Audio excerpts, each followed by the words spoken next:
Fellows and guests, good evening and welcome to this, the anniversary meeting of the Society of Antiquaries of Scotland.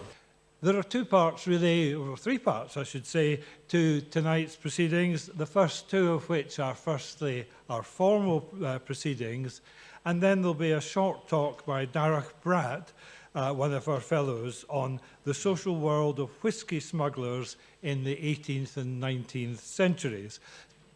On the platform with me just now are Treasurer Dr. Kenneth Aitchison, who will be well known to you. He's been our Treasurer for 3 years now. And Dr. Simon Gilmour, resplendent in kilt, who has been the Society's Director for, what, 16, 17 years now? Yes, so I'm sure is well known to all of you.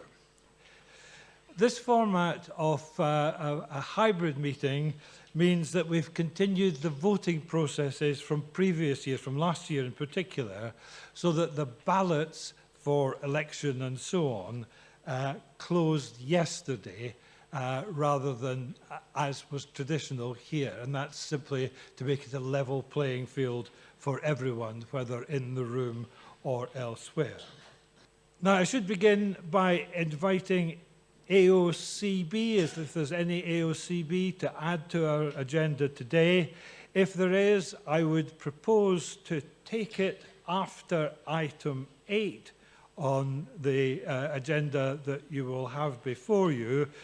This is so that it doesn't arrive in the incoming President's in-tray straight away. It seems a bit unfair that any extra set coming, I should duck it and let it fall to my successor. So if there is anything, could you signal now and we'll take that after item 8. I don't see anything. Okay, that makes our proceedings all the easier. Right then, what we need to do first is our standard bit of business to approve the minutes of the last lecture meeting, which was held on the 9th of November. And I'll ask the Director to come up. Good evening, ladies and gentlemen, fellows and guests. I'm Simon Gilmour, I'm the Director of the Society, and I'd just like to welcome you formally to the AGM as well.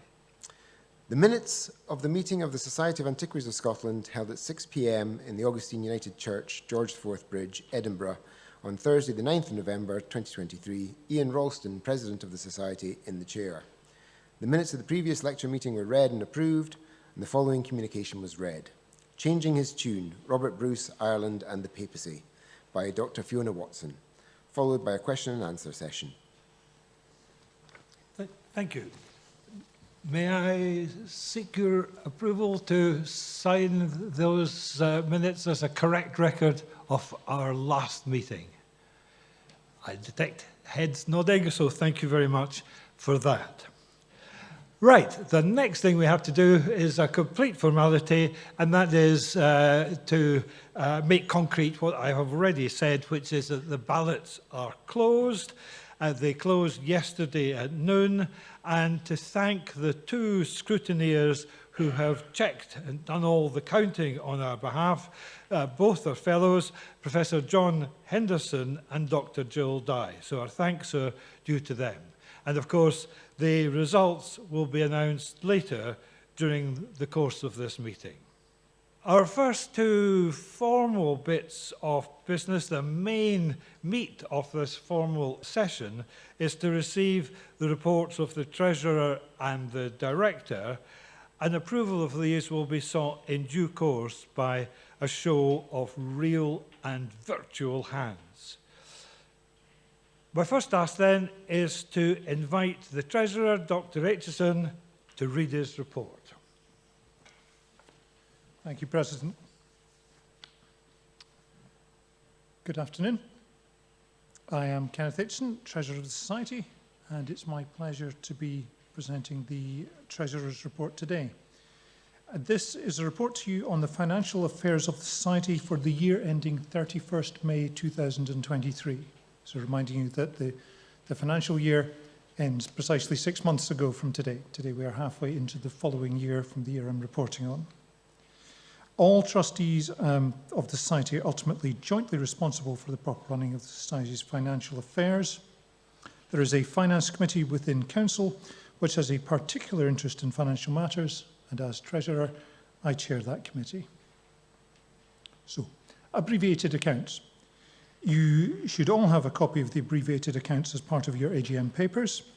A single-page statement of financial activities and balance sheet and summary of the auditor's report is printed and is available in the room. The layout of the abbreviated accounts should be familiar to most of you. The key parts are the statement of financial activities for the year to 31st May on page 26, followed by the balance sheet at 31st May on page 27. Right. To financial review.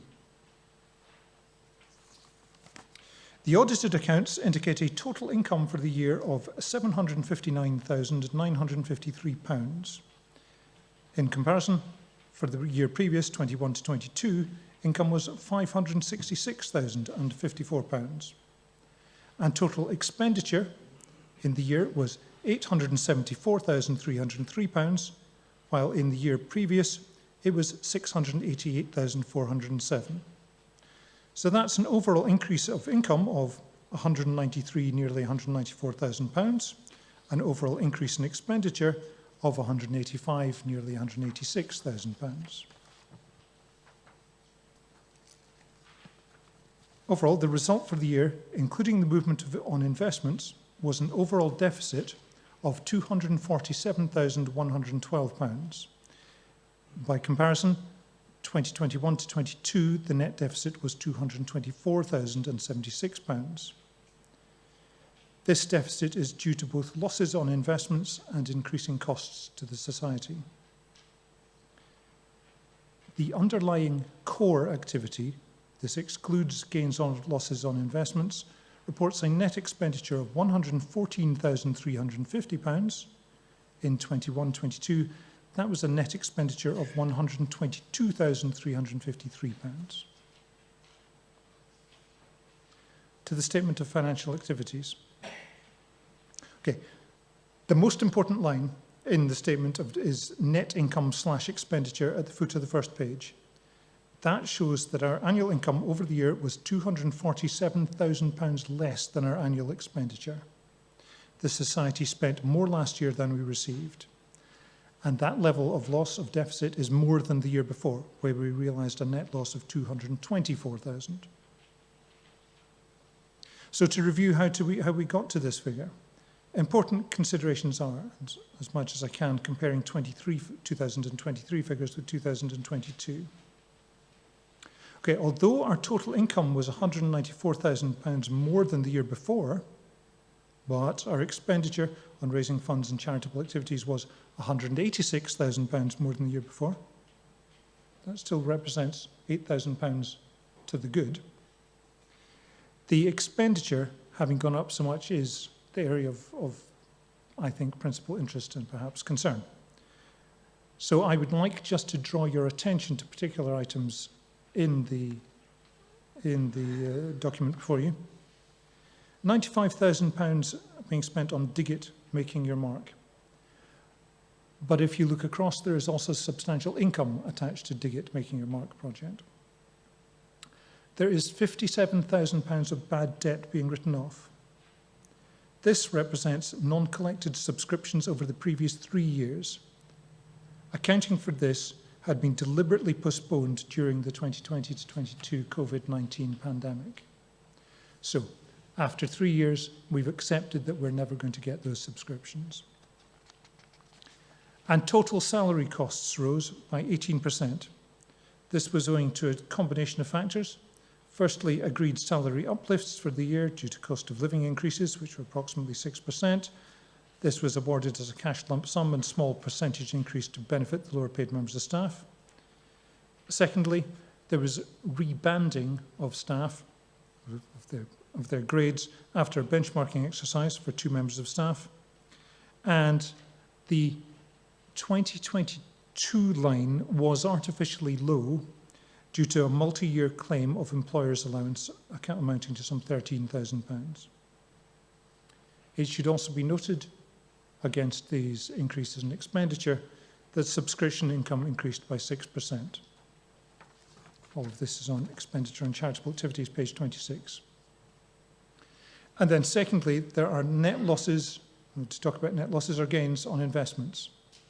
In the year to May 31st, 2023, our investments lost more than £29,000 of value. However, by comparison, in the previous year, our investments lost £101,000 of value. So, despite our net income increasing by more than our net expenditure on raising funds and charitable activities, we still have an overall deficit for the year. This is partly the consequence of losses on investments, but partly the fundamental difference between income and expenditure.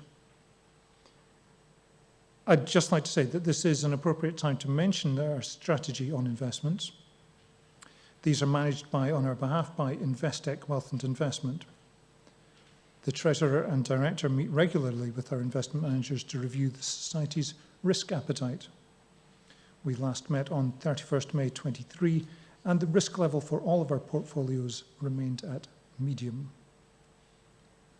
Overall, the Society planned and operated with a slightly smaller than last year deficit budget, and we maintained cash flow security by undertaking planned drawdown from our investments. So the overall pattern of operational income and expenditure is in line with the budget agreed by Council at the start of the year, and I believe that is a satisfactory income. The level of investment income was lower than had been anticipated. So to move briefly to the balance sheet, one movement in assets during the year that I've already alluded to reflects the decrease in the value of the Society's investments. As seen in net assets, the Society ended the year with £1.812 million of assets. At the end of year 22, the Society had £1.842 million in assets. Okay, on to my review of how to interpret all of that. As reported in the strategic plan, the Society is aiming to align operational income and expenditure over the 5 years of our current plan to result in balanced rather than deficit budgets becoming the norm at plan end. In 22 to 23, our deficit of £114,350 was less than our deficit in 21-22, when our deficit was £122,000. And that in turn was less than the 2020-21 figure of £135,000. So I'm content that we're moving in the right direction. I don't think we're moving in the right direction fast enough for this to be balanced by the end of a 5-year plan. But it is moving in the right direction. Council have been carefully considering the financial situation of the Society. And to this end, we had a very productive all-council finance away day on 12th July. Following the away day, Council charged Finance Committee with examining a range of hypothetical scenarios, each of which involved degrees of reduction of exposure to nominally non-core activities. After looking at this range of potential options that Finance Committee had prepared, Council decided to continue with Society activities broadly unchanged, so not following any of the structural major changes, major expenditure reduction options that had been considered. Then, important financial decision points that Council has agreed on. As you will have noted, subscriptions. Council agreed to not increase subscriptions this year, following a substantial increase last year. Now, it must be noted that while core expenditure is likely to increase by at least the underlying level of inflation, this means that in future years, with subscription income being our primary source of income, we really must be prepared for the potential future rises in subscription rates. And another important matter, the importance of Digit and Scarf. Council considered whether Digit and Scarf can be considered to truly represent core activities of the Society. And it is recognised that they do represent activities in line with our charitable objectives. And it is also recognised that by being able to attract external grant funding for activities for these projects, the Society is well placed to be able to justify applications for future grant funding. And this is important as it is anticipated to potentially be important, or is likely to be important as part of the ongoing accommodation project. And Council also decided that time was apposite to consider a refresh of the auditing and accounting services that we engage. The Society approached 30 auditors, this is interesting, approached 30 potential auditors, of whom only 4 were able to offer us a price for annual accounting and auditing services.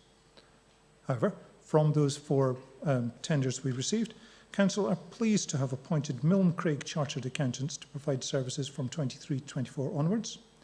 And this will actually represent an immediate annual saving of £7,800 on the price offered by our current provider. So, with that, I conclude and move on to thanks. This is important that this is a team effort. I've reported today on work undertaken by others on behalf of the Society. I would like to end with the acknowledgements for the staff of the Society, particularly the Director, Simon Gilmer, the Finance Manager, Jan Patterson. Where is Jan hiding?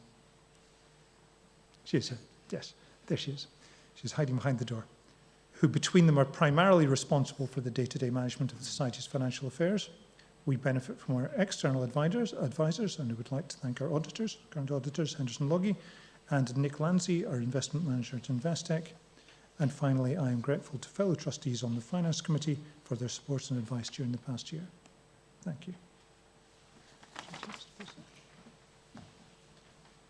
Thank you, Kenneth.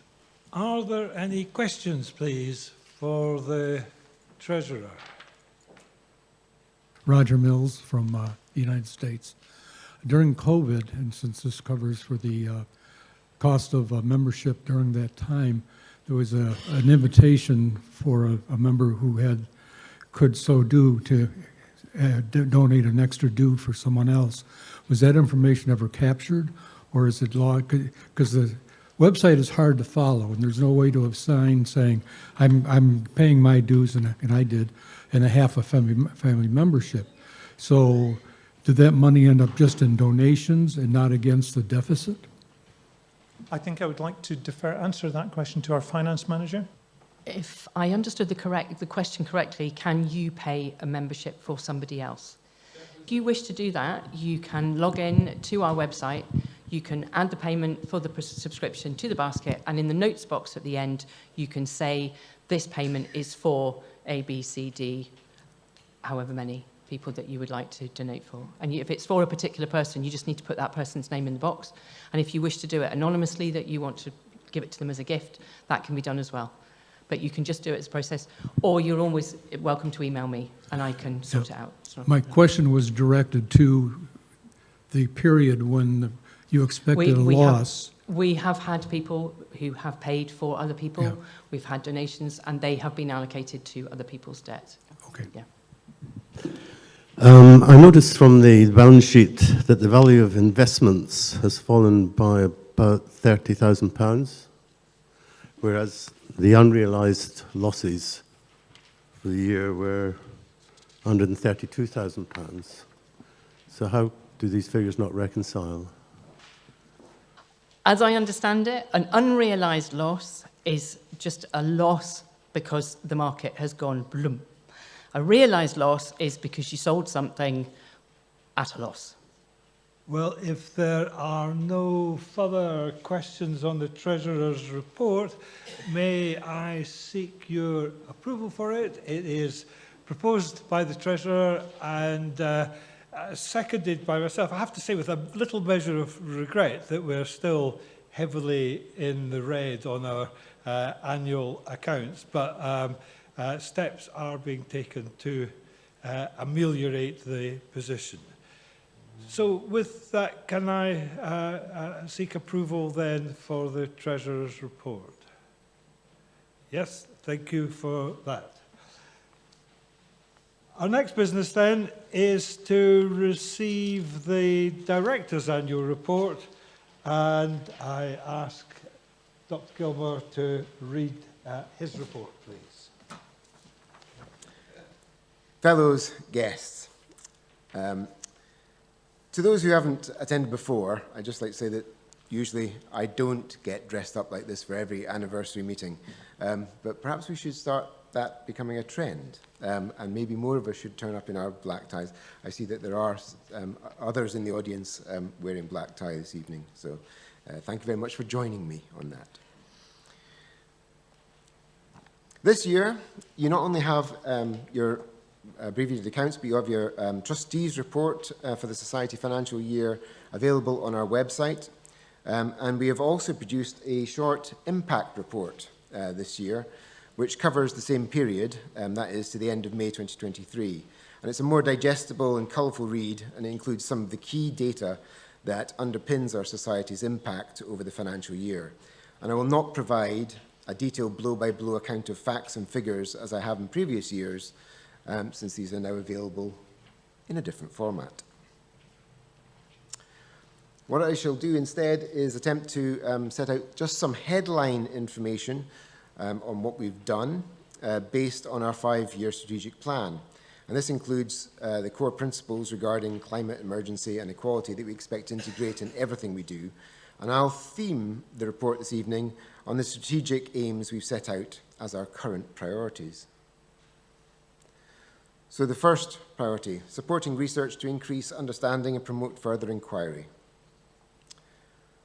The first of our themes this evening, I have the pleasure to formally announce that we're seeking expressions of interest from anyone with a project idea that meets the conditions of Miss Audrey Henschel's legacy as set out on this slide.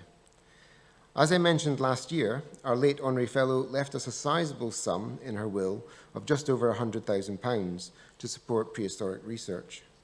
And we've now received those funds, and Council have decided to offer up to £50,000 as an opportunity to make an appreciable impact on research into the pre-Roman past of Scotland. The rest of the legacy has been invested and will provide around £10,000 every 4 years for similar, albeit smaller, projects. The Grants and Awards Committee are now looking for a project or projects that meet Audrey's criteria, and the Society is very willing to work in collaboration, for example, by raising further funding if necessary for a successful project. Anything to increase the impact of this work. We look forward to receiving your brief expressions of interest to help us use this fantastic gift to conduct high-quality research into Scotland's past. And there's information about this on our website. If you haven't already, please do consider leaving the Society a gift in your will or a donation as you pay your subscription or sign up to an event, indeed any time. Any sum, large, such as Audrey's, or small, will make a difference and help support our charitable work. The Grants and Awards Committee this year were able to offer grants totalling £25,251, supporting research covering a vast span of time from the Paleolithic to the Victorians and stretching the length and breadth of Scotland and even into Rome. Our funding is available to conduct all sorts of research related to Scotland's past and is available on a competitive basis to fellows and non-fellows, young and old, professional and voluntary, who have a project that needs help. It's worth noting that the Young and Student Fellows grants are prioritised by the committee to ensure the Society continues to support younger researchers, and we've also introduced an additional deadline for grant applications at the end of April each year. Council have also approved changes that will speed up the response time for applications.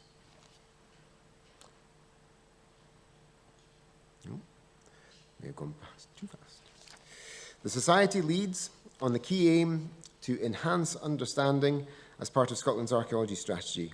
And as part of this, the SCARF team this year launched the first part of the East Lothian Archaeological Research Framework in the East Lothian and Borders Archaeology Conference. Try saying that after a few whiskies. Just over 2 weeks ago. And this is the 4th regional research framework project to launch and was created in collaboration with the South East Scotland Archaeology Partnership, which comprises the local authority archaeologists for Edinburgh, East Lothian, Mid Lothian and the Scottish Borders. We're very grateful to them and to those who have provided and are still working on the individual period chapters for what will be a highly anticipated resource. In addition, the Antonine Wall Heritage Site Research Framework was also completed, and the Boyne to Brodgar resource can now be found on the SCARF website. Work on other regional frameworks continues with Scotland's Islands Research Framework for Archaeology, SURFA, holding its final very successful event in Orkney, and a new Clyde Valley Regional Research Framework in collaboration with Glasgow University Archaeology Department and Archaeology Scotland has begun. The SCARF team led a collaborative session at this year's European Archaeology Association Conference on research frameworks across Europe, and we're exceedingly grateful to Historic Environment Scotland for their continued support for this critical area of archaeological practice in Scotland. Moving on to promoting the sharing of knowledge. Our award-winning Scotland Digs summer campaign continued this year with an emphasis on free or low-cost opportunities to engage with Scotland's past to reflect the cost of living crisis.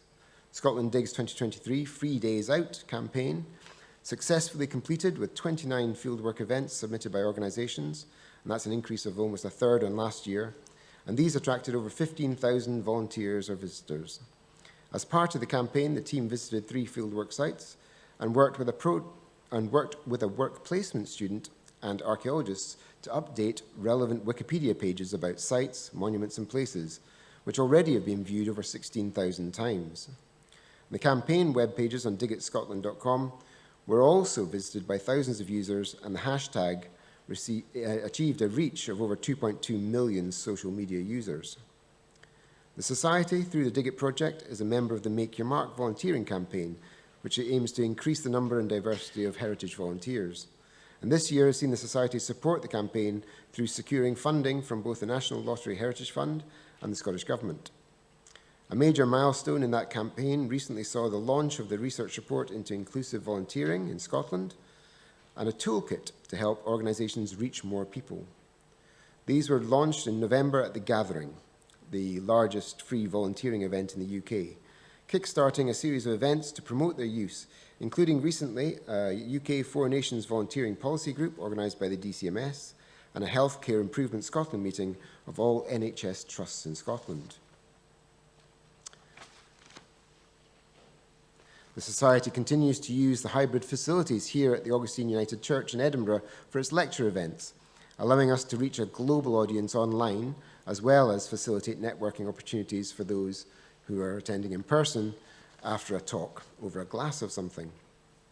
If you're joining us online this evening, please do let us know where you're tuning in from, and it's always pleasantly surprising how wide that net actually is cast.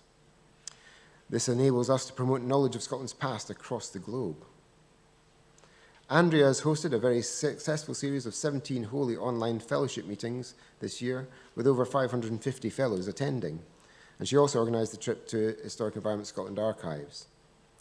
Even if you miss any of our events, you can find most of them again on our YouTube channel. For example, the recordings of the successful Archaeological Research in Progress Day Conference from May this year is available free to watch, and the videos from that event alone have been viewed for over 4,500 times. PSAS 152 is now available online to fellows, and the hard copy should already be with you, he says. Yes, yes, yes, good. Just in time for Christmas reading. Well done. It includes 15 articles ranging across Scotland from the Neolithic to the 19th century, and includes an article on Egyptian artefacts found buried in Scotland, which was highlighted recently in the national press. 4 open access SARE articles have been published since the last anniversary meeting, and their titles are illustrated on this slide and include Commercial Archaeological Research in Advance of Development, which has produced new information from the Mesolithic to the Industrial Revolution. The Society is currently working with an advisory group to scope the next in the series of chronologically themed international conferences. I think you'll remember we used to do these. We haven't done one for a long time. This one will be examining medieval Scotland.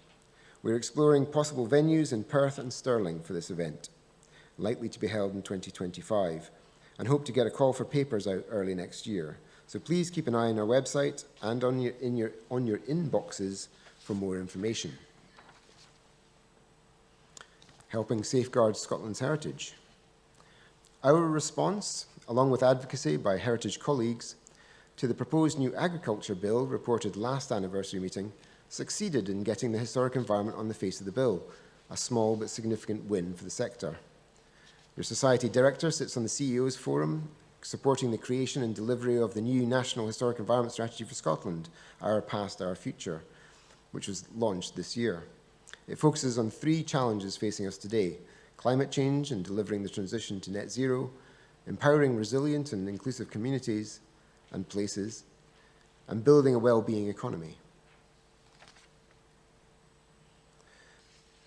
One of the Society's newest committees, our Outreach Oversight Committee, met for the first time this year and has already been busy looking at heritage policy and practice, and met with the recently launched Treasure Trove Review Team to discuss a wide range of concerns and opportunities with regard to the operation of Treasure Trove in Scotland. Now, this review will include a public consultation around Easter next year, and I encourage all fellows to engage with it. The committee also worked on a Society statement on human remains, which Council subsequently agreed.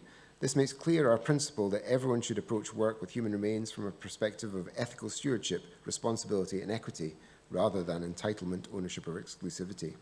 It also states that the sale of human remains is unethical and it is wrong to commodify people as objects. We continue to work with our colleagues in Historic Environment Scotland and National Museum Scotland to improve not only our own sector practices around human remains, but also to try and stop the sale of human remains in Scotland. Council also agreed an anti-war statement, which, while instigated by the conflict in the Ukraine, is applicable to all war wherever it occurs, and reminds us that our research has something to teach us about violence, and that there are international conventions to protect cultural heritage, which should be adhered to even in times of war. It also reminds us that heritage is important, so important that it is often a specific target during conflict. Moving on to encouraging and improving access to heritage. Work, including racial equality training, has been undertaken ahead of the follow-on to the University of Strathclyde-led Equality, Diversity and Inclusion in Scottish Heritage, or EDISH, project, which began in October. And we're finally able this year to hold a summer excursion, albeit rather late in the summer, on the final Saturday of September, with a day in Dunfermline Abbey and Couros Palace and Village, interspersed with lunch at the Keevil House Hotel. We had good weather and even better company, and I extend thanks to those who volunteered their expertise on the day: Peter Yeoman, Dr. Nicky Scott, Dr. Susan Buckham, and Dr. Michael Penman, as well as the excellent NTS tour guides at Couros. Earlier this year, we also visited Broomhall House, the home of the Bruce family, where we were given a fascinating introduction and tour of the history of the house and family by our fellow Charles Bruce. We'd love to see more fellows on our excursions, so please don't hesitate to let us know where would entice you. We expect to see software updates to our online publications platforms for our journals and ebooks soon, but in the meantime, I can advise that under interim leadership of Kate Bailey as managing editor while Adela is on maternity leave, we will begin publishing PSAS articles online as they are completed. Now, this means swifter access to quality research on Scotland's past, starting early in 2024. And towards the end of the year, we'll draw all the articles together as usual for the bound volume of the journal.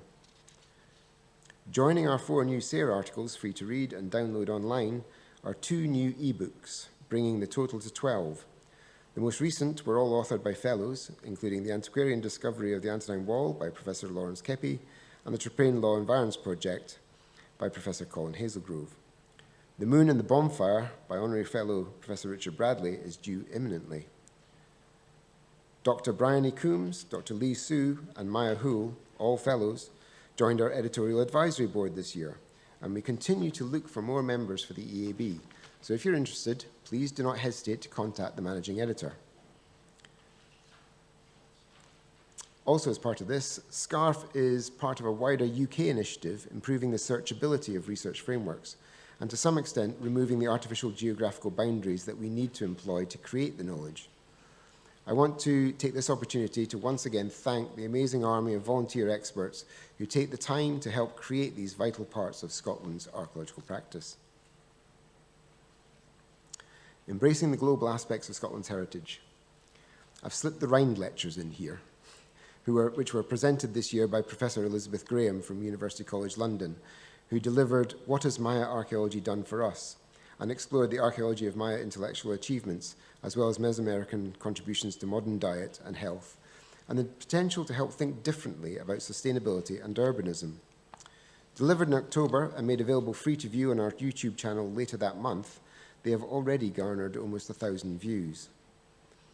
I'm very pleased to report that we had 71 fellows elected in our spring election event, and 65 are on the ballot this evening. And that's a total of 136, which is more than the previous year, despite the continued pressure on people's pockets. And I am acutely aware too that our new increased rates of subscription came into effect on the 1st of June this year, but we've maintained a steady influx of new members. Of these new fellows, 33 are from the US and 14 from the rest of the world, and it's excellent to see that we continue to attract a global fellowship. I'm extremely grateful to you, our fellows, for encouraging so many new members. This is a key means of ensuring the Society remains vibrant into the future. I also know that several fellows have contributed to some of the online fellows meetings, and the Honorary Secretary, Hope Veer Anderson, with Connie Nestor, hosted a fellows dinner at the Stone Mountain Highland Games in Atlanta, USA. Next year, the Royal Society of Antiquaries of Ireland will visit Scotland, and we're already in touch to help them organise a fantastic 3-day tour. This year, we also celebrate 23 more fellows who have been members of the Society for 50 years. And I don't know, are any of you here in the room? 1 or 2, yes, 1 or 2, 3, yes. Okay, I would like to thank you personally for your service to the Society, but also I'd like to invite everyone to thank them as well for their long support of the Society.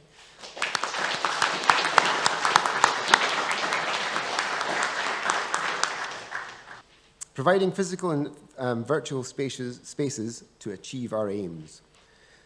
We continue to build and host an impressive online publications resource, featuring not only digital editions of books and open access Scottish Archaeological Internet reports and Sayre, but also our annual journal, the PSAS, published since 1851 and preceded by Archaeologia Scotica, also online. We have over 300 videos on our YouTube channel, with an increase of over 860 new subscribers since last year. I can also provide a brief update on the accommodation project. Earlier this year, the President signed an option agreement between the Society and the owner of John Donald and Company, the pottery shop on the corner of Bristol Place, just up the road. The agreement gives the Society 3 years from the 1st January this year, with the option to extend by at least 1 further year to raise funds to purchase the building. Valuations have been carried out by Graham and Sibbald, surveyors and property consultants, and the overall price for the building has been agreed at £2.1 million. The B-listed property comprises the shop premises, some warehouse space behind, and 6 residential flats above. The costs, the estimated costs, for redeveloping the building range between about £2 million and £3 million. As we've already mentioned in the newsletter, we will be providing more information and consulting with fellows on this project early in 2024. And so finally, your staff have continued to work tirelessly on our charitable activity, and there's a lot more in the annual trustees report, which is online. I'm immensely proud and grateful to them all. And this year, we also welcomed a new member of staff, Beatriz Rosso-Avia, as our new full-time maternity cover publications officer.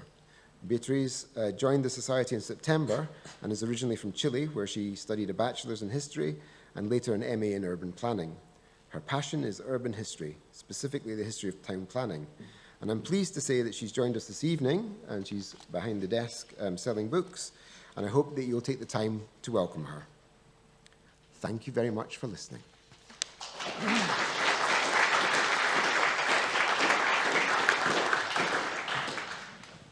Thank you, Simon.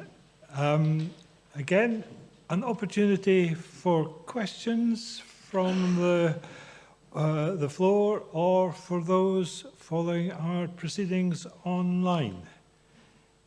Styles or both? Well, thank you for that, Simon. We now have to seek then the approval for the report you've just heard, proposed by the Director, seconded by myself as President.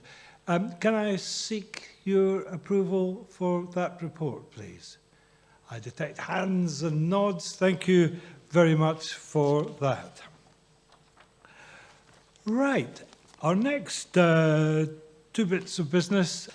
Firstly, we go to the presentation of the RBK, the Robert Stevenson Award, which is awarded for the article published in the proceedings on a topic that best reflects the scholarship and high standards of this distinguished individual. He was, of course, for many years, keeper of the National Museum of Antiquaries of Scotland and was the president of the society between 1975 and 1978. The prize, which is a money prize this year, goes to our fellows Ella B. Paul, Matthew G. Knight and Trevor G. Cowie. And there were also contributions to the article with which we're concerned by Lower Trollen for their paper, Small Socketed Axe Heads from Northern Britain, Some Finds of More Than Ordinary Interest. And I'm very glad that Trevor here is present to take the evidence. So, thank you.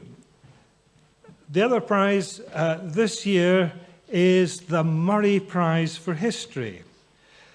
And this is a prestigious silver medal and a cash prize, and which is awarded biennially in recognition of original research published in any of the society of the outlets of the society on the history of Scotland in the early medieval to early modern periods, about 500 AD or CE, depending which religion you're off, through to about 1700.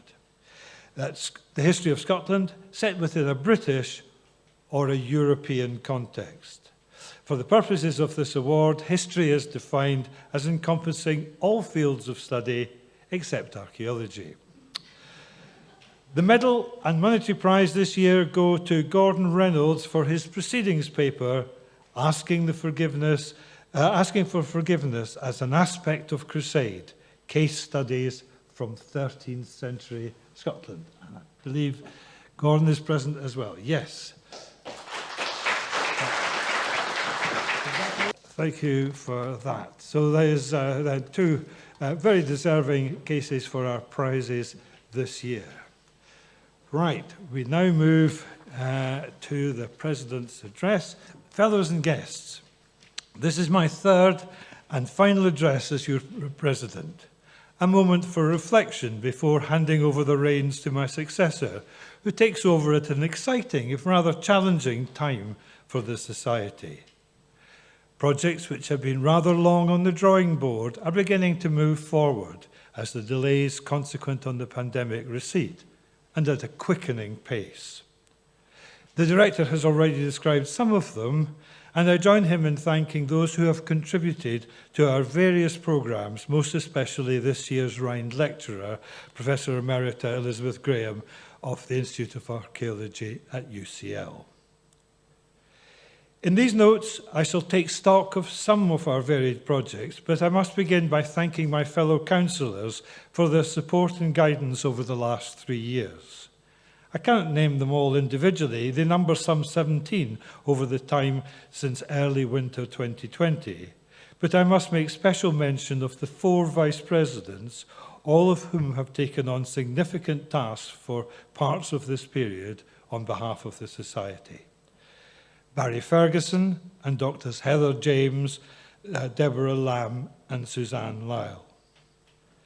In addition, there are the members of the Editorial Advisory Board who make key academic inputs to our publications, and the secretaries who oversee our activities in North America and Australasia. I'm delighted that Hope Anderson, who I've only ever seen on screen before, is here with us this evening. To all of them, I am very grateful, for the Society could not function satisfactorily without their voluntary contributions and their expertise. And beyond them, of course, are you, our fellows. I hope you appreciate how important your support is in underwriting and sustaining numbers of the endeavours central to the Society's mission, as just rehearsed by the Director. I am grateful to you for maintaining your fellowship through the rather lean years of the pandemic and in the face of the rising subscription charges, which have, regretfully, proved necessary. Undoubtedly, the biggest project in the Society's in-tray is the accommodation project, designed to provide improved and more spacious facilities for our staff, space for fellows to research and to meet, and a heritage hub intended to promote cultural uses by the wider community. Those of you who remember the last address by my predecessor, David Caldwell, this day in 2020, will recollect that this project and the building identified as suitable to house its various strands had already been selected by Council under his aegis, and we've seen it this evening. It is only really within the last 12 months, however, as I mentioned in the newsletter, that the examination of the feasibility of the project has advanced significantly, again with the support of your Council. The Director mentioned my signature being appended to the key memorandum. No Rubicons have yet been crossed, and they shall not be without consultation of the Fellowship, but you should anticipate much more information from the Director and Council in the months to come, as a variety of plans from the configuration of the architecture to the requirements of fundraising take shape. Costs, an overall requirement for some £5 million, seem little changed yet from those I outlined in the meeting in 2021. I understand that consultants who will facilitate the exercise of seeking fellows' views are to be hired for 2024. Of the 3 sessions during which I have been privileged to act as your President, the current one has undoubtedly been the most normal. Were it not already such a hackneyed phrase, I would be tempted to say the new normal. If our staff continued to be based at home for a proportion of their working weeks, the Society's offices within the Museum of Scotland are open anew. This venue, the Augustine United Church, has proven to be a successful and welcome choice as our current home for most events. Its benefits include its relative ease of access, primarily, admittedly, for those based in East Central Scotland, along with its high-quality IT facilities, which allow our technically adept staff to diffuse our proceedings in hybrid fashion, but live to fellows wherever they may be. And, of course, to record lectures and the like for future playback by fellows and others at will.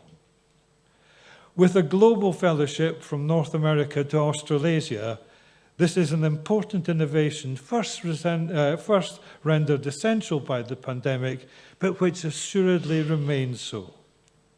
Our main events programmes are thus available in a way that was not the case a very few years ago, both to those who have been yearning for the resumption of in-person events and others who, for reasons of caution or simply of geography, cannot so attend.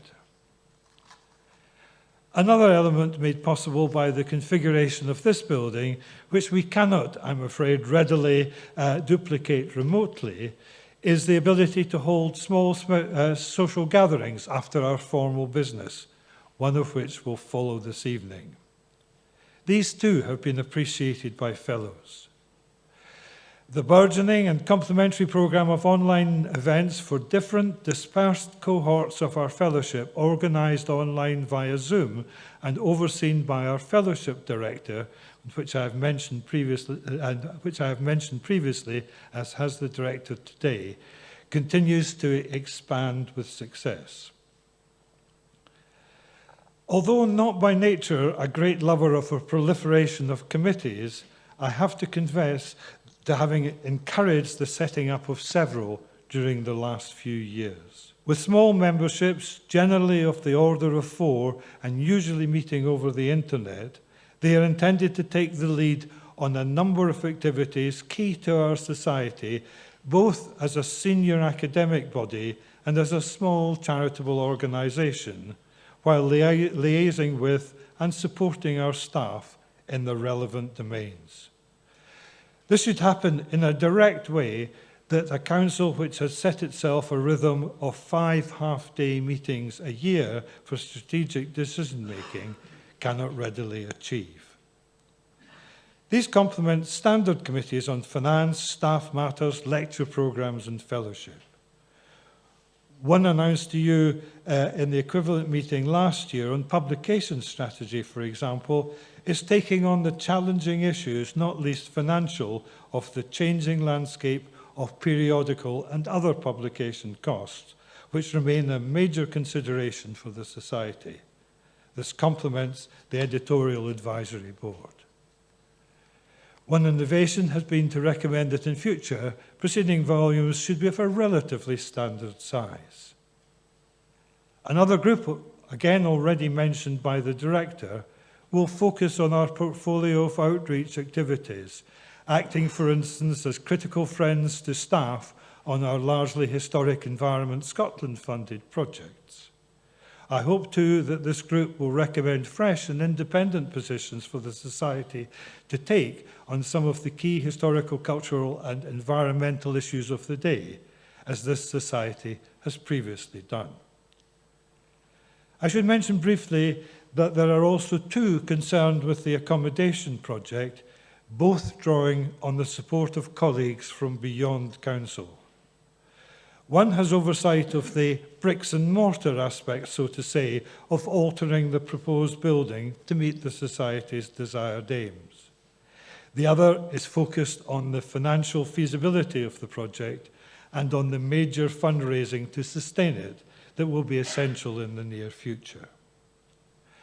None, however, removes overall responsibility from Council for the continued success and financial viability of our Society.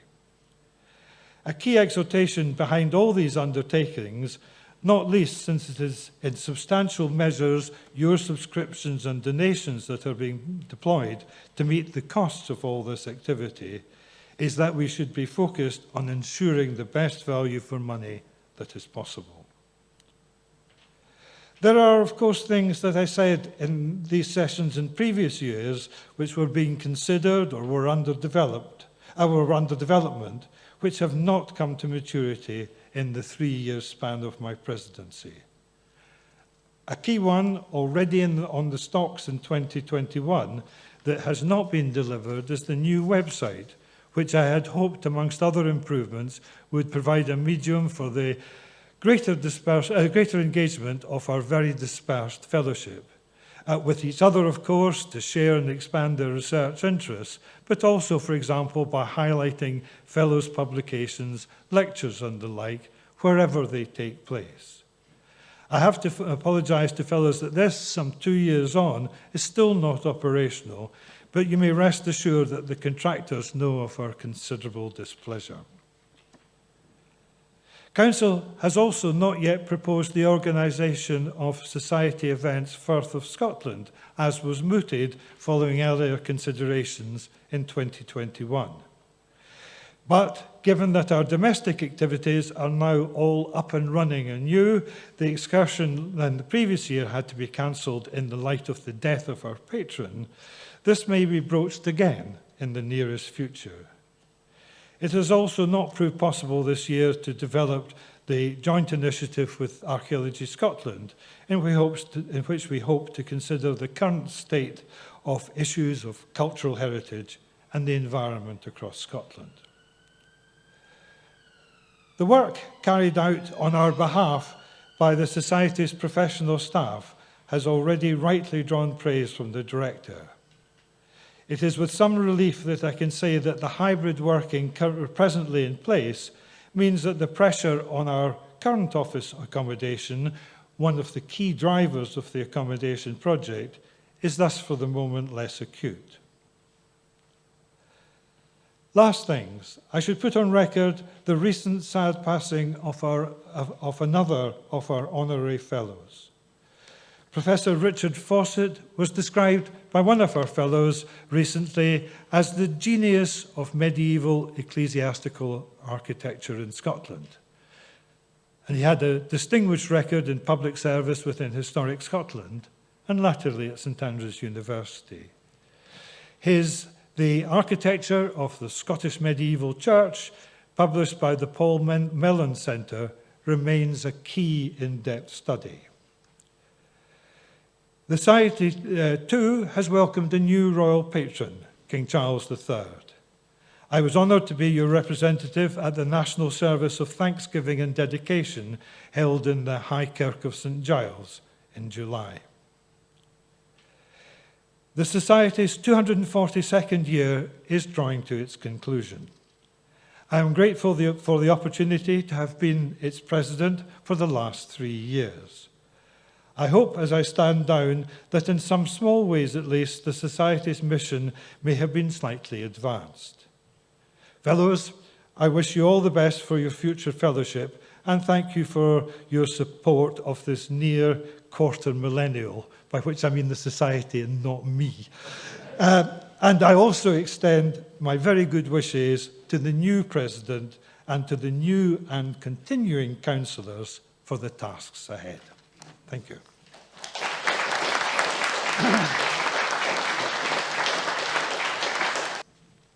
We now pass to the results of the ballot.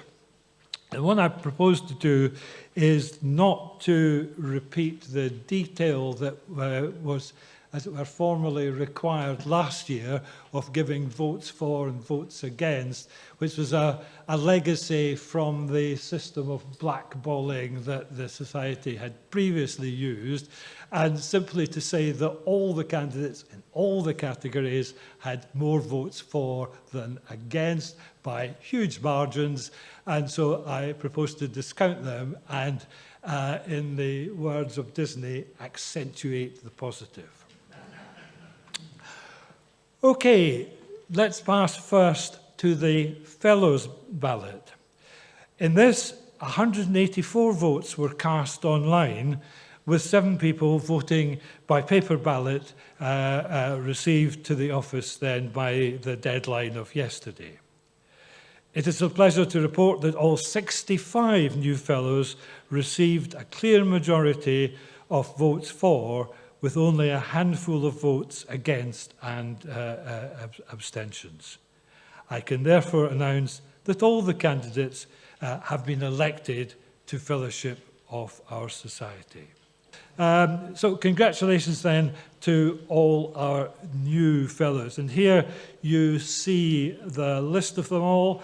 37 in the UK, most from Scotland, Edinburgh, Aberdeen, Shetland, Lewis, Kirkcaldy, St Andrews, etc., but also from the south of Britain, from Carlisle to the Isle of Wight, and 23 from the States, from Georgia, Tennessee, Florida in particular, but Virginia, California, Pennsylvania, Illinois, Colorado, and Texas as well. And here are the 5 from the rest of the world: 2 from Canada, 2 from Australia, and 1 from Malaysia. So, a warm welcome to all our new Fellows. And I wonder if any of them are present here this evening or online. Yes, if you raise a hand. And may I ask other Fellows present, please, to welcome them to our Society.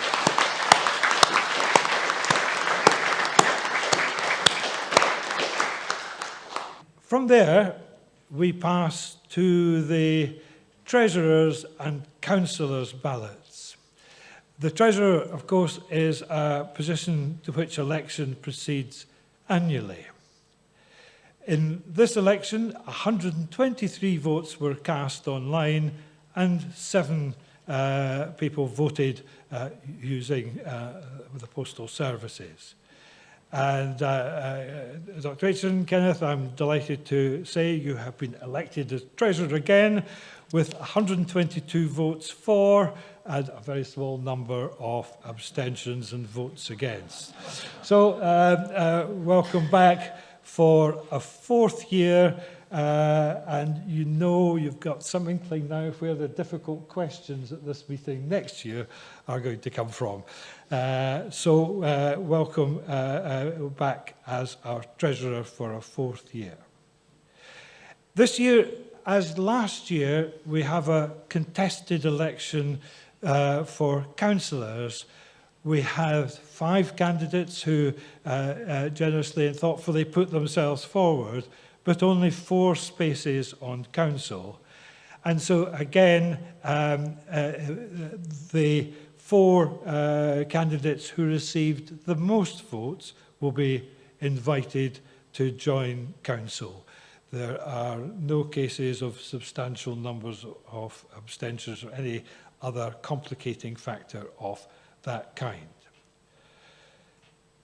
The candidates were Amanda Foster, who received 100 votes for, Constance McGorry-Nestor, who received 51 votes, Ellen McAdam, 102 votes, Joe Mackenzie, 97 votes, and Sam Mills, 108 votes. So my thanks again to all the candidates for putting themselves forward for election for service of 3 years or a further 3 years in a couple of cases on council. And so I can now announce that Drs. Amanda Foster, Ellen McAdam and Joe Mackenzie and Mr. Sam Mills have all been duly elected as councillors to the Society and thus joined its Board of Trustees. And welcome to our 4 new councillors. Those present, kindly make yourselves known to the fellowship. Sam Mills over here, I think he's the only one present tonight, but congratulations to you all, and I invite the fellows present to thank and congratulate you. Okay, from there we proceed to the issue of the ballot for Honorary Fellows.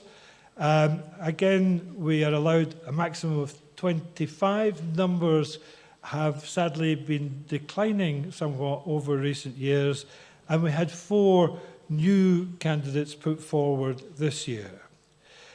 Again, I'm going to concentrate on the positive votes. Negative votes and abstentions were again very small in all cases. Just checking here, yes, all single figures in each case. And so the votes for were for Dr. Barbara Crawford, 115 votes for, Dr. Colleen Beattie, 114, Gordon Ewart, 110, and Professor John Hume, 115.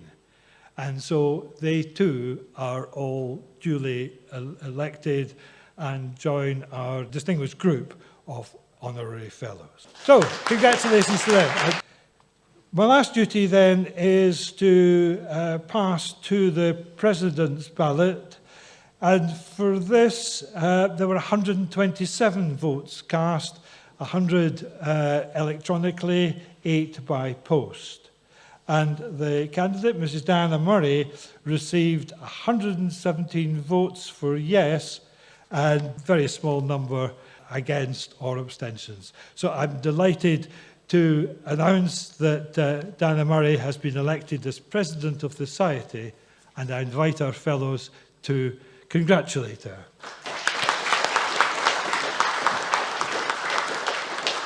Diana, may I invite you to come forward, please, then, to take over as our new President, and with great pleasure, I congratulate you and pass on the Society's medal. Well, good evening, everybody, and thank you very much for the election. I only have 2 very pleasant duties to do tonight. The first one is to thank our retiring President, Ian, for the service that he's given to the Society over the last 3 years. I'm sure you'd like to join with me in the thanks. He's led and guided the Society for the last 3 years. I've known Ian for a very long time. I think it goes back to university days. And I know that he has become one of our most eminent academic fellows, and he's brought that experience to the presidency, and I know that he will continue to bring that experience to the Society. He steered the Society through a very difficult period, not least navigating the adaptations required due to the pandemic. In some ways, that has meant that we've been able to spread our membership across the world, I think, as you heard. So some of these things have silver linings and unforeseen consequences.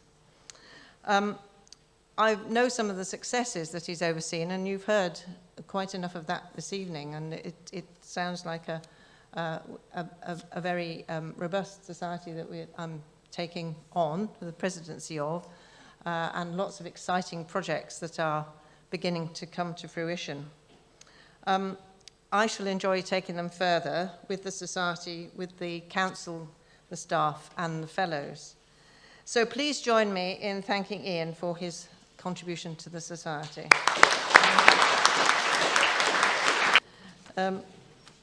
You very kindly took any other business early on, so that was a nice move. So my second very pleasant duty is to introduce the lecture for this evening. Can I just remind you that this lecture on the anniversary meeting has no formal questions, but you can question the speaker afterwards over a drink if you wish.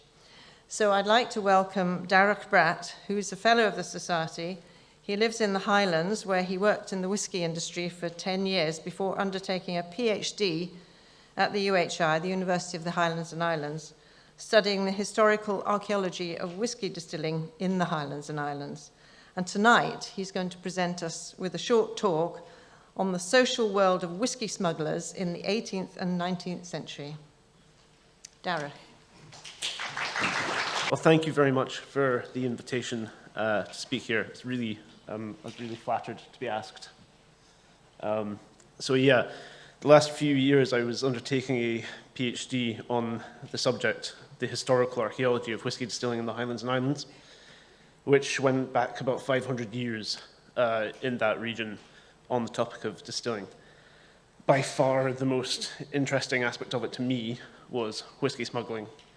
And it's really a topic which has been written about quite widely in popular books. It's been in novels and films, and there's been some very high quality academic literature on it as well. And it's often used by present distilleries, relating it to their products and their current operations, often very well and with great success. And it appeals to our popular imagination and is often seen through a kind of romantic lens, which is sometimes quite justified, actually. So, yes, while studying for this over the last few years, the more I interrogated illicit distilling and smuggling, the more complex it got. And it became an insight into a world that was changing very dramatically in the 18th and 19th centuries. I will say just now, although this work focused on the Highlands and Islands, illicit distilling and smuggling wasn't just a Highlands and Islands phenomena.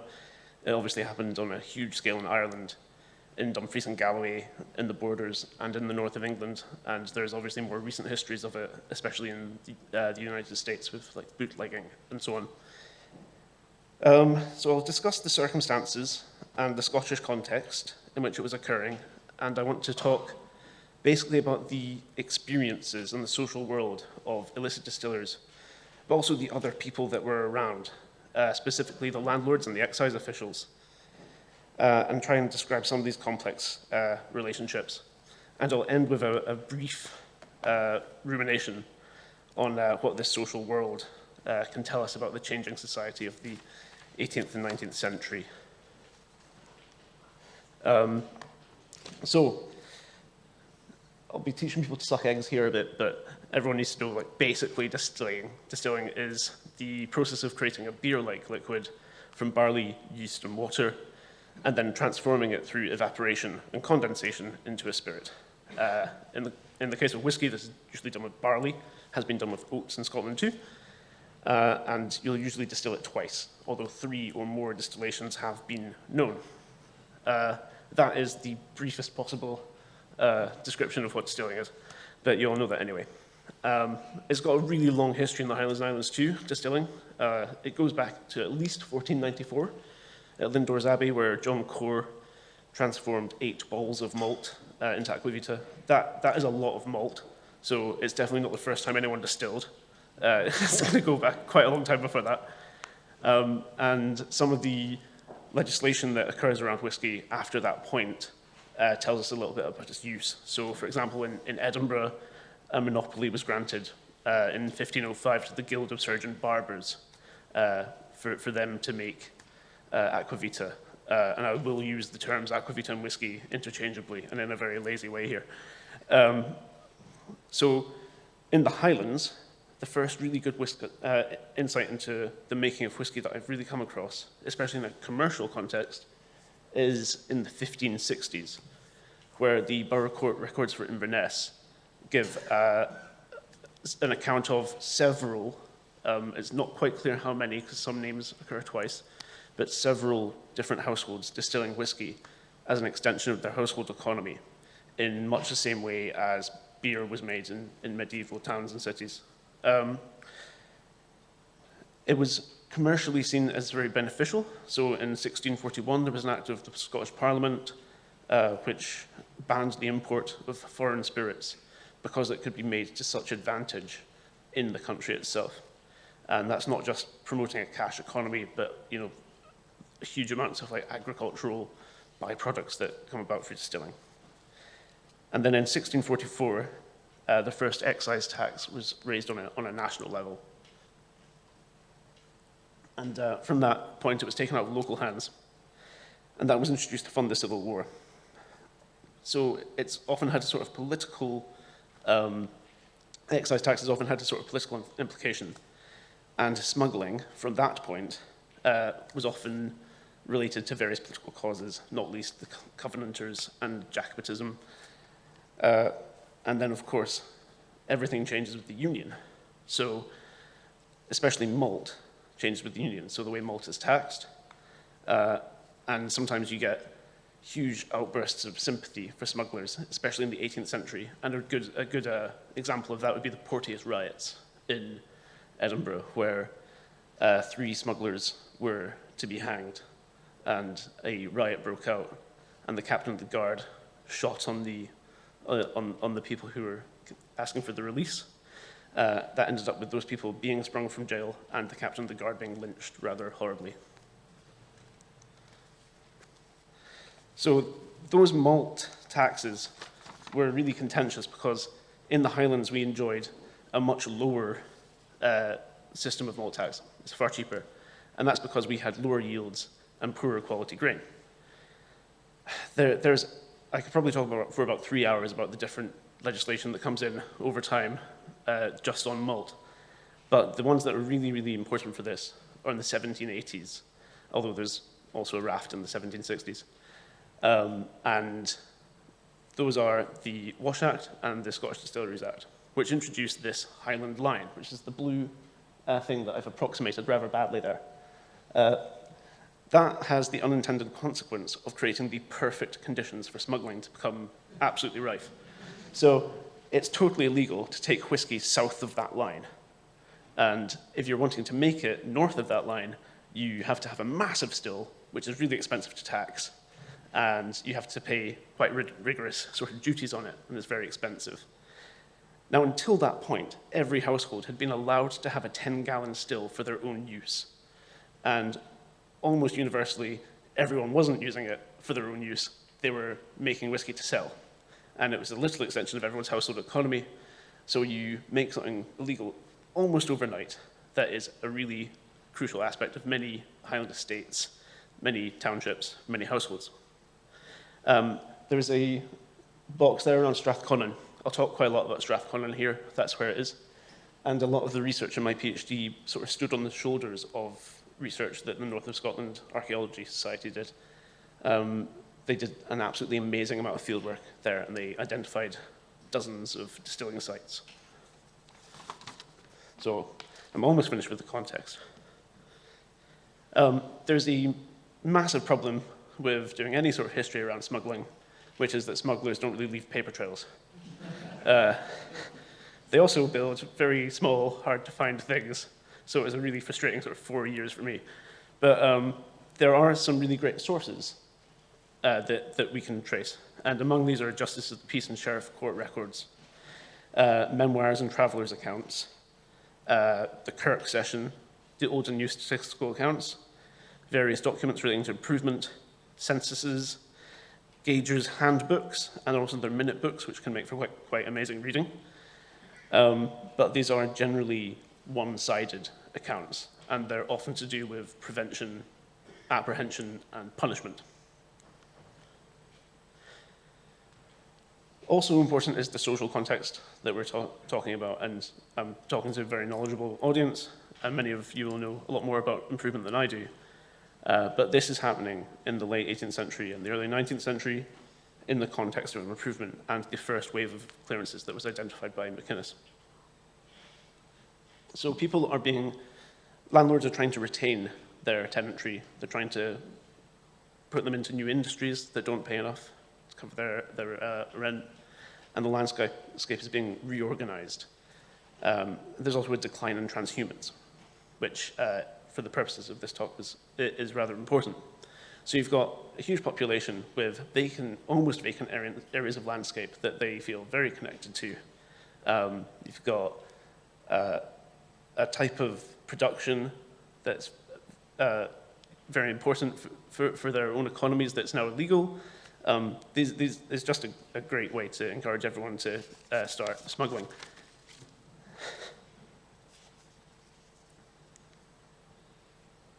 So one of the things that I have found the most useful kind of resource is the actual archaeology relating to illicit distilling and smuggling. As I said, it ranges from the sort of nice bothies at the bottom of that picture there. This is a picture from one of Michael Gibbons' papers, to the almost completely unidentifiable and ephemeral Burnside platform, or indeed the Burnside nothing, because there are plenty of pictures and late 19th century photos of people just distilling set up on a Burnside. But that's, on the right there, is a relatively typical distilling bothy for Strathconnell. It is a small rectangular hut. It's about 5 meters by 3 meters. There's a rude little still hearth set into a corner, and there's not much more to say about the structure than that. But it's in an interesting place. It's right outside a shielding ground. It appears to post-date it. It's at the confluence of 2 burns, which gives it a fantastic sort of water source.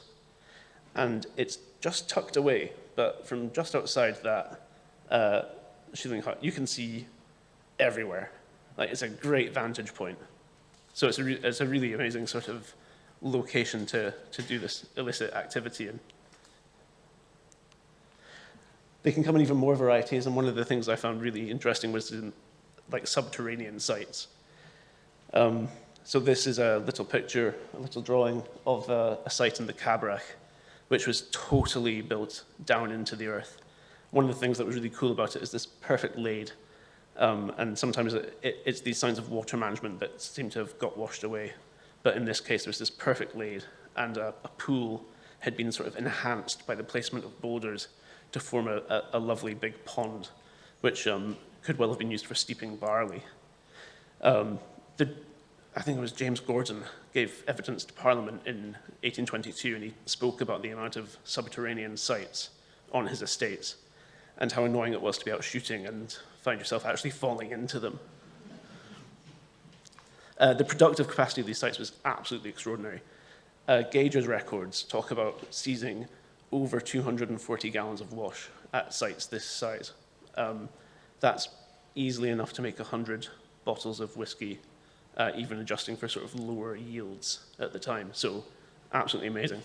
And then there are differences in terminology. So actually, this might be an English wine gallon, so it might be even more. It's absolutely massive. Again, on the theme of variety, you get these really ephemeral sites. So there's a tiny little hearth there. I believe that was Stuart Farrell who found it, and it was in DES a couple of years ago. And then this absolutely amazing little sketch that's in the Highland HER, and that's in a cave in Cuig. And I went and found it and had a look at it, and I was quite excited about it. And then one of the locals came up to me later and said, "Oh yeah, that was built for a film." This little shelter, you see my old bosses standing in it, down at the bottom of the image, is quite an important aspect of the archaeology of illicit distilling. That is way too small to distill in. All that is something that's been set up to hide wash. And if I was to come across it on any given day, I'd probably assume it was something to do with livestock.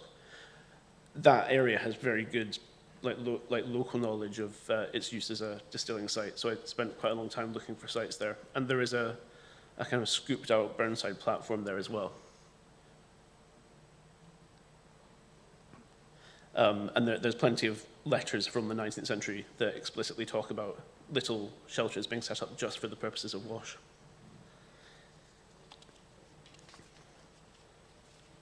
Again, this landscape perspective is really important. So this just shows how these sites are often just outside shielding grounds. So that white line is a boundary dike. Then there is about 8, maybe a bit more, small shieldings, and then a distilling site just outside it that appeared to post-date the shieldings. And one of the things that I think is quite an interesting thing to think about is the use of these sites as transhumance declined in the 19th century, and perhaps people trying to maintain, among other things, a sort of sociability that was really found at the shielding grounds and was important to communities.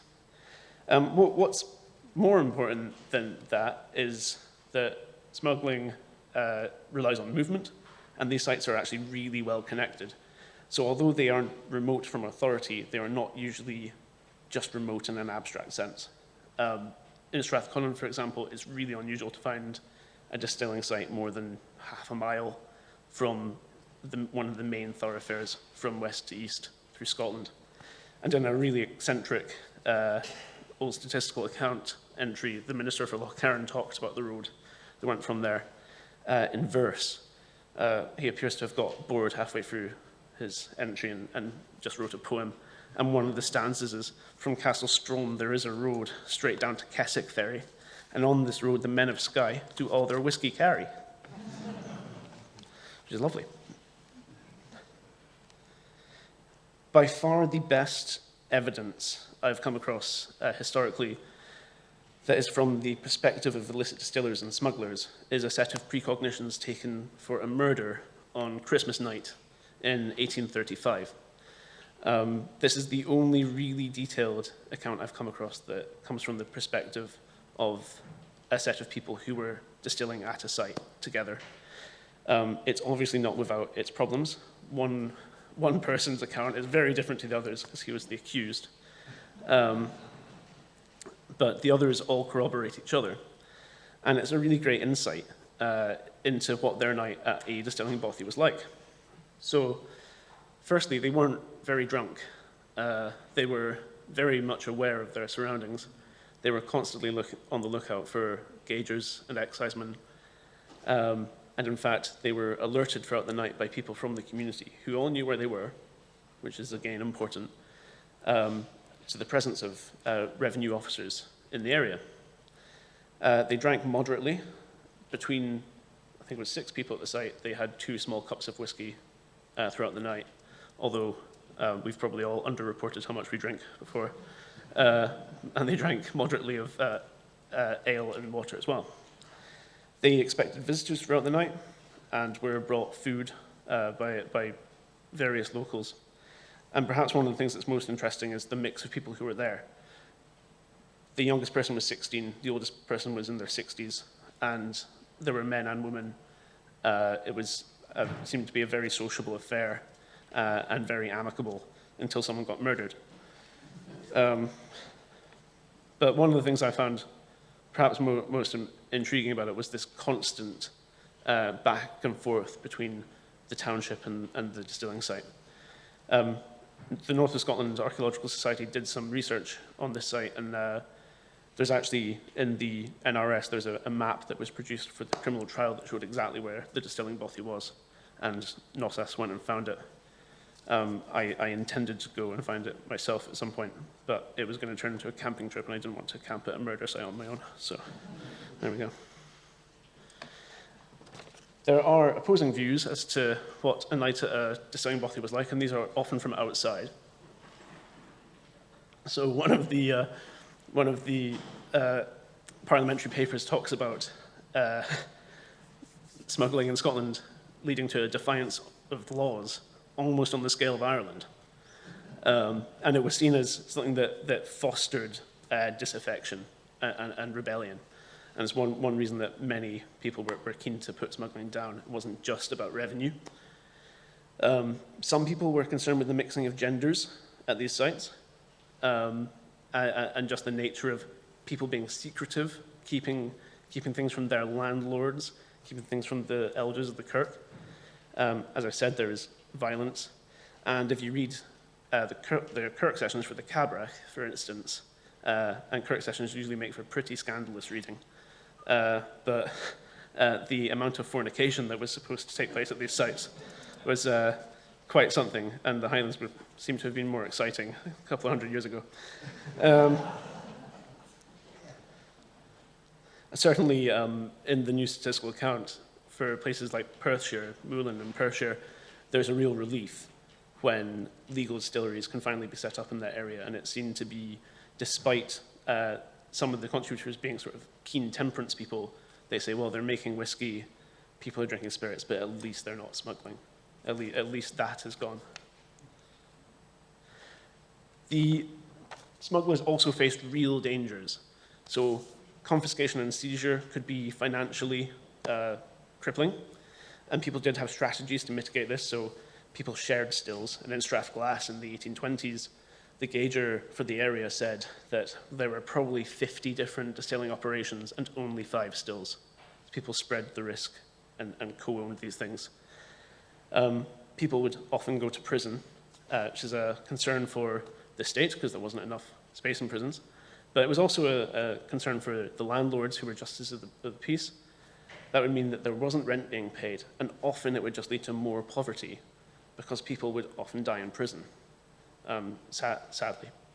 And one of the, perhaps the most shocking things I came across was a report by Woodbine Parish, fantastic name, in 1816, who, in justifying the continued use of the Highland Line and very restrictive laws around smuggling, said that one of the great benefits of it was that when you found people smuggling by boat, they could immediately be press ganged.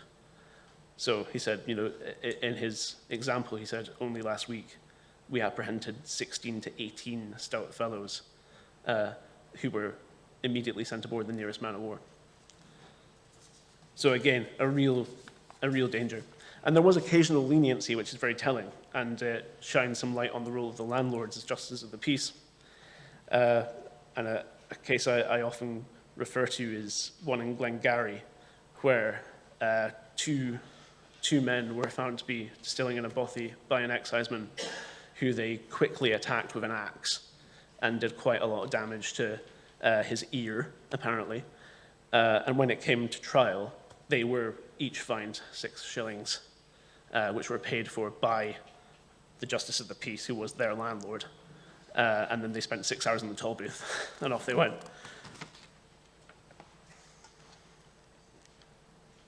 So the landlords do have a really interesting role in this story. And I'm often reminded of Chris Dalglish's assertion that the landlord and the tenantry, they're often seen as opposing forces in this time, but they're never able to act without reference to each other, to one another. So there were diverse approaches to smuggling and the suppression of illicit distilling. And I think one of the most interesting ones is George Mackenzie of Coole, who in the 1820s gave evidence to Parliament about how you best suppress distilling. And his was that you don't. You try and apprehend the smugglers on the road, but you wait until they've paid all the people distilling in the hills who are his tenants. So, you know, there's a lot of self-interest at play. And then you get other approaches like the Duke of Argyll, who changed his policy on rents being paid in cash and accepted them in grain from Tyree because smuggling was such an endemic problem. And you also get people like Elizabeth Grantley Mercus, who is like quite a seminal figure in whisky history because she provided the Glenlivet spirit for the king's visit to Edinburgh. And that was seen as a really fashionable thing for the king to come up and drink illicit whisky. You know, it sort of signaled his shared values with society. It's fascinating.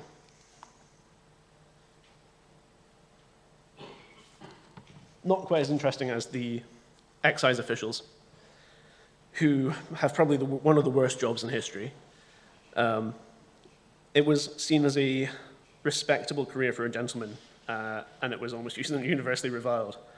Perhaps our most famous gauger is Robert Burns, and he actually wrote quite a lot about it in letters to his friends in Edinburgh, and said that his salary, £50 a month, was no mean settlement for a poet, but he was very explicit that he did not like what he was doing, and he didn't think it was necessarily the best job.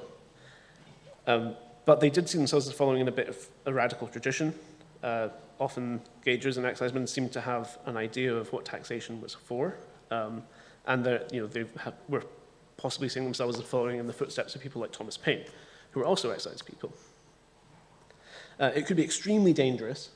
A great example is someone like Malcolm Gillespie, an Aberdeenshire gauger, who ended up being hung for fraud after failing on his £100 a year salary at that point to keep up with expenses, because they had to pay for everything out of pocket.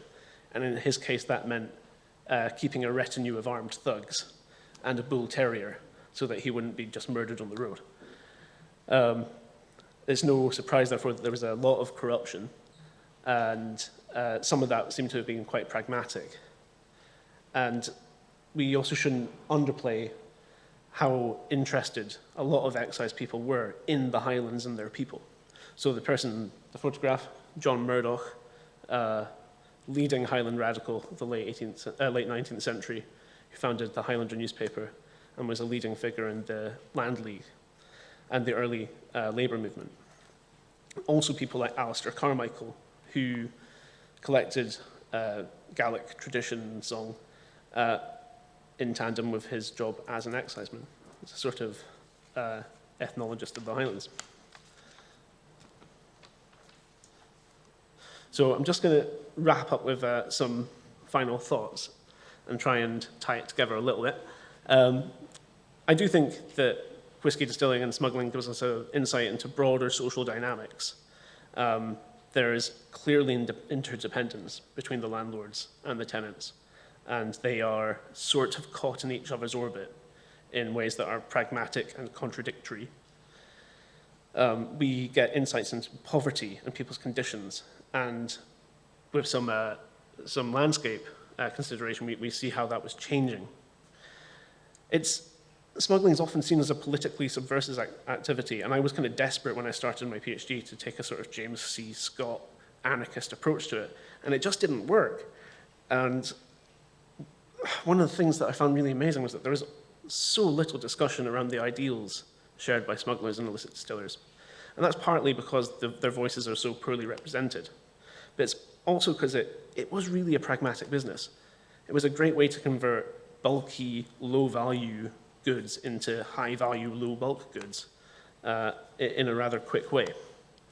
But there are discussions around the ideological role of smuggling from an outside perspective, and some of them relate specifically to landscape change. And the best one, I think, comes from Larkin, a traveller in 1819, who said, "The people, anxious to remain among their straths and mountains, outbid the great capitalists for their possessions, and the smuggling of whisky is the only resource for the regular payment of their rents. The heavy duty upon commercial British spirits having debased the quality, while it raised the price, the superiority of the smuggled article is so palpable that the demand for it is universal. So there is a pragmatic strategy being employed, but it's being pursued in the face of social and economic forces that are extremely ideological and political. And we shouldn't forget what Larkin said there about the quality. It's hard to try and pass any sort of moral judgment on smugglers and illicit distillers, but I think perhaps one of the most instructive quotes from the time is from Osgood Mackenzie, who was a Justice of the Peace, who said, "People who, if you dropped a shilling, would run a mile after you with it, not even expecting thanks, would cheerfully break the law against smuggling." I hope that has been interesting, and I will not keep you any longer from drinks and nibbles. But I would like to finally say thanks to my supervisors, Professor Jane Downs, Dr. Elizabeth Ritchie, and Dr. Piers Dixon, and to UHI, the Scottish Funding Council, and the ESF. So thank you very much, and thank you for the invite.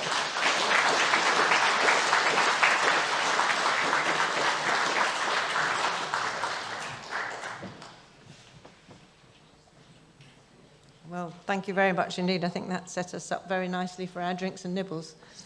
If you have any questions, I'm sure Darroch will be able to answer them informally at the back.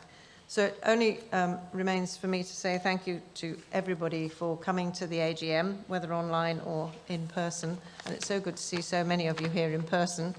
And to announce the next meeting, which is on the 14th of December, when Dr. Peggy Brunash will present On Their Terms, Black Women Subverting the Plantation Economy in the Caribbean. So please book online for this event if you wish to attend. Thank you all very much indeed.